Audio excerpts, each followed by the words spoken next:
Hello, wildlings. I'm your Creepsmith, and you found my Fear Forge.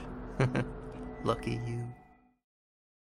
Tonight's Paranoid Proceedings, Let Me In, by Savannah K Davis. Kat sat alone on her couch, shoveling popcorn into her mouth. She stared at her TV, tied to the suspense of the movie. The sky darkened outside as the sun approached the horizon, hidden behind the ocean of trees that her house lay among. One of these trees stood at the center of her yard, visible through the living room window. A menacing presence filled the area, yet to make itself known. Kat was glued to her movie, but still able to catch a glimpse of the black object aimed at her door. Thud! Kat jumped, startled by the unexpected disturbance, spilling her popcorn. "What the hell?" she whimpered, approaching the door. The doorknob was cold in her hand, and her heart pounded in her chest. The hinges squeaked as the door creaked open. A rush of cold air washed Kat's face as her eyes scanned the dim yard. Nothing could be seen, and nothing made a sound. Slowly, she shut the door, then began cleaning up the popcorn. She'd just sat back down when another black object hit her door with a louder thud than before. She looked at the tree in the yard, almost certain that she saw what had thrown it. Kat sat there, watching the tree, waiting for something to happen. It's just some kids, she thought. Nothing to worry about.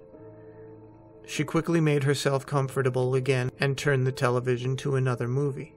Minutes passed, and another thud shattered the silence, shaking the door. Kat raced for the lock and quickly shut the blinds. "They'll go away," she said, but grabbed a knife to calm her nerves and give her a sense of security. Tap, tap, tap. She heard the light pecking on the living room window. It grew louder, then faster. She froze there in place, staring at the windows as the tapping became louder still and more insistent. She was afraid to investigate, but brave enough to stand her ground. Her home was small anyway, and every hiding place would be immediately predictable. Besides, she didn't want to hide. She wanted to see this coming instead of cowering in fear. The tapping suddenly stopped. Kat made her way slowly to the door and put her back to it. A shadow eclipsed the light from the window atop the door. She stood just out of sight, she knew, holding her breath. With her back pressed against the wood, she could feel whatever it was knocking. 3 times, softly. Kat could hear the galloping beat of her heart in her head, her anxiety raising to its peak. 3 more knocks hit the door, harder this time. "Let me in." A hoarse whisper slipped through the door and into Kat's ears. She bit her lip, tears filling her eyes. And another 3 knocks erupted, furious now.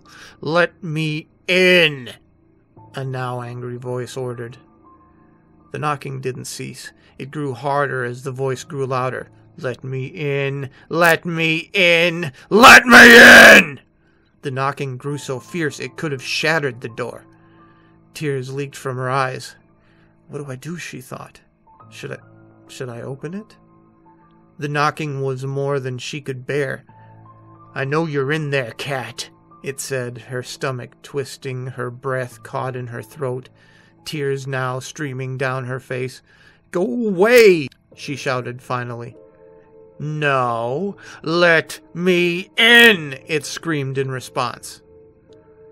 "Leave me alone!" she cried, and the voice and the knocking echoed in her head, making her more nauseous than she had been before.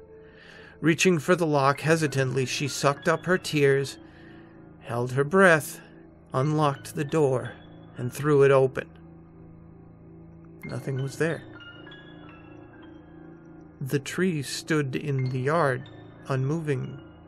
There was no wind. Nothing. Anywhere. She shut the door, still shaking in fear. With the click of the lock, the room grew suddenly cold.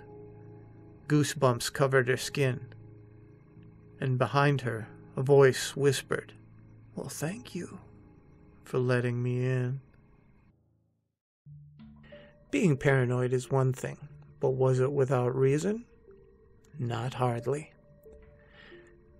Stay scary, my wildlings, and make the most of your nights.